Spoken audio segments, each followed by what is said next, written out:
Mahilig ba kayo kumain ng bawang? Okay? Favorite nyo ba ang bawang? Alam nyo, ang garlic pwede siyang hilaw, maganda ba siya luto, maganda ba siya sunog, tuturo ko sa inyo.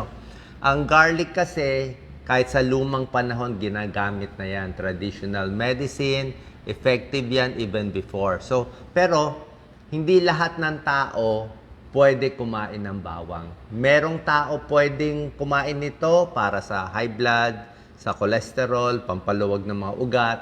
Pero may mga tao bawal kasi meron din siyang serious side effect. Tapos, i-explain ko rin mamaya kung gaano karami ang pwede niyong kainin at paano kakainin. Yan, garlic. Tingnan muna natin yung pros and cons. Doon muna tayo sa benefits, di ba? Tulad na sinabi ko, maraming style na pagkain ng garlic. Minsan may pasyente ako nakikita Pag minsan nakita ko, nagngunguya sila ng hilaw na isang butil o 2 butil. Sabi ko, ba't ka nangunguya? Ay may high blood daw siya, na high blood siya. So, chinecheck ko, bumababa naman ng konti ang blood pressure, pero kulang pa rin Explain ko mamaya. Yung iba, kinakain hilaw. Okay? Kung hilaw, depende yan. Pwede mo lagay sa lumpia, pwede mo lagay sa sausawan kung hilaw, salad, o may mga luto. Yung iba parang may inumin pa. May garlic with turmeric, garlic with lemon, iba't ibang style. Hinahalo nila. Pag hilaw kasi, matapang yung amoy. Okay? Very strong, matapang. Meron kasing magandang component ang bawang, ang garlic. Ang secret niya nandito sa allicin, A-L-L-I-C-I-N. Yung allicin na yan ang pinaka good component niya na pampalakas ng immune system, pampalakas, pwede sa puso, pwede sa blood pressure. Sa diabetes, hindi pa ganun kaganda yung pag-aaral. Pero may ilang pag-aaral, medyo okay din.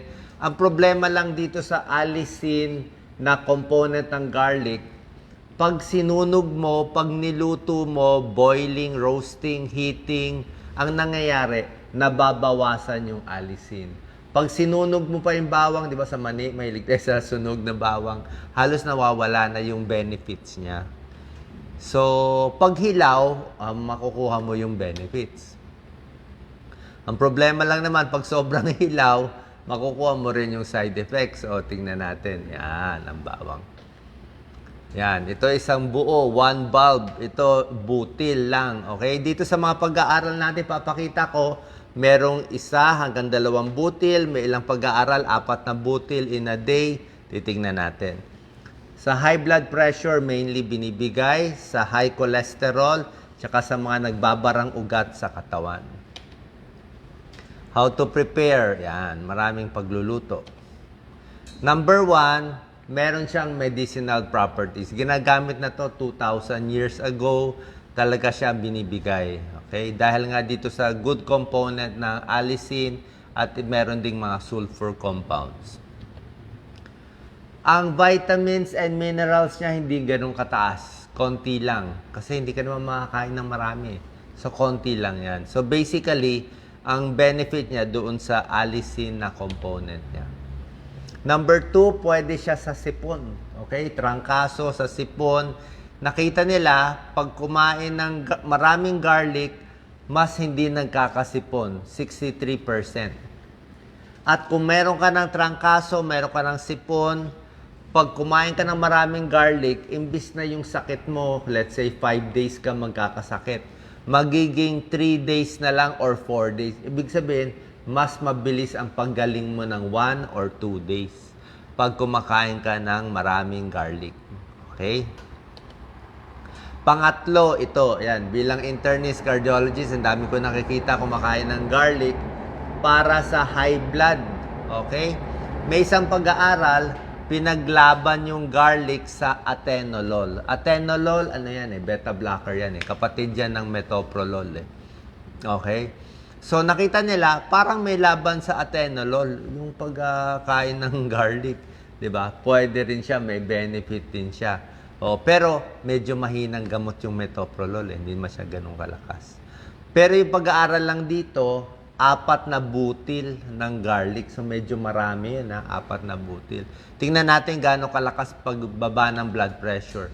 Doon sa ilang pag-aaral, yung systolic, yung unang number, mga 7 points na babawasan niya. Yung diastolic, mga 4 points. So, konti lang. -7, -4. So, ang mangyayari dyan, konti lang nababawas.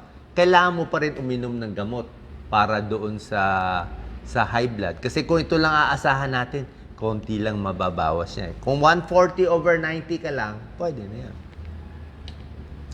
Number 4, mababawasan ang cholesterol mo. Okay? Yung total cholesterol and yung bad cholesterol, mababawasan. 10 to 15%. Diba? So, blood pressure nabababa, cholesterol nabababa. So, maganda sa puso. Diba? Yung mga may bara-bara ng ugat, barado ugat sa puso, barado ugat sa katawan, possibly effective din siya. Okay? Reduce heart disease. Yung mga medyo nakakalabnaw din ng dugo. Nakakalabnaw ng dugo. Kaya nga, ang possible side effect nga niya, bleeding. Pag nasobrahan naman sa labnaw, parang aspirin ang benefit niya. Number 6, may tulong din sa Alzheimer's disease. Okay? So, kasi nga, pag barado yung ugat natin sa utak, nagkaka-Alzheimer's, nagkaka-dementia, gano'n nangyayari. So, pag kumakain ng garlic, parang may tulong sa pagkaulyanin. Mas hindi nagkakasakit sa utak. Sa diabetes, iba-iba yung pag-aaral. May konti na may benefit, may konti na walang benefit. Pero at least hindi siya nakakasama sa diabetes. Number 8, sa mga atleta. Pwede sa mga athlete, nakita nila pag kumakain ng garlic, parang mas hindi napapagod, mas nakakatakbo ng malayo, pati sa mga nagbibisikleta. Ginagamit to 2,000 years ago sa ancient Greece. Meron din pag-aaral sa garlic na na-detox. Okay? Yung mga tao na na-expose sa chemical, like ito, car battery plant, di ba? Yung mga sa battery, masama yun. May lead yun . So, yung masamang epekto ng lead, nakokontra ng garlic. Other diseases na pinag-aaralan kung may tulong o wala, fatty liver. Yan. Fatty liver, tinitingnan nila baka makatulong. Sa mga may regla, endometriosis, masakit ang puson. Serious gum infection, mga gingivitis, minumumog, possible pa lang to. Ito mga pinag-aaralan pa lang. Pero ang problema nga, dahil ang ganda nga ng benefits ng garlic, although syempre hindi pa rin ganun kataas ang benefits niya, may tulong, kailangan nyo pa rin mo uminom ng gamot sa high blood kasi konti lang binababa nun. Sa cholesterol, 10 to 15% naman binababa. Ang problema lang pag hilaw at marami kakainin mong garlic, merong serious side effect. Yan. Anong serious side effect? Bad breath, body odor, okay lang siguro kung bad breath. Allergy, meron din. Ito ang problema. Pwede magdugo. Pwede mag-bleeding. Okay? Kasi nga, pinapalabnaw niya yung dugo . Pag naka-aspirin ka pa, pwede magdugo sa katawan. Pwede magdugo yung ulcer. Pwede ka mag-heartburn. Pwede sumakit sikmura. Sa buntis at sa bata, hindi rin pwede masyado marami. Yung garlic, yung iba pinapahid. Minsan nasusunog yung balat. Liver damage, not sure pa rin yan. So, mga buntis, mga bata, pwede makumain pero konti lang, 1 o 2 butil. Siguro mas luto, mas safe sa kanila. So, yan ang mga precautions natin. Yung mga ooperahan. Bago operahan, 2 weeks before, tinatanggal yung aspirin. Pati yung garlic, binabawasan din. Yan. Maraming luto ng garlic. Maraming luto. Pwede nyo gawin. Ito, mas hilaw ang gawa nito. Diba? Konting luto. So, ang recommended do sa mga studies, yung iba mararami. Pero, yung iba, 1 o 2 butil. Ganito lang po 1 o 2 butil a day, mukhang may benefit na. Hindi kailangan isang buo.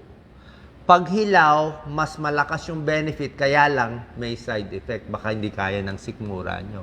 Diba? Pwede nyo ihalo sa pagkain. Pero kung gusto nyo, luto-lutuin, konti lang, lightly cook, para meron pa siyang nung benefits nung alisin. Kasi pag sinunog mo, hindi na maganda.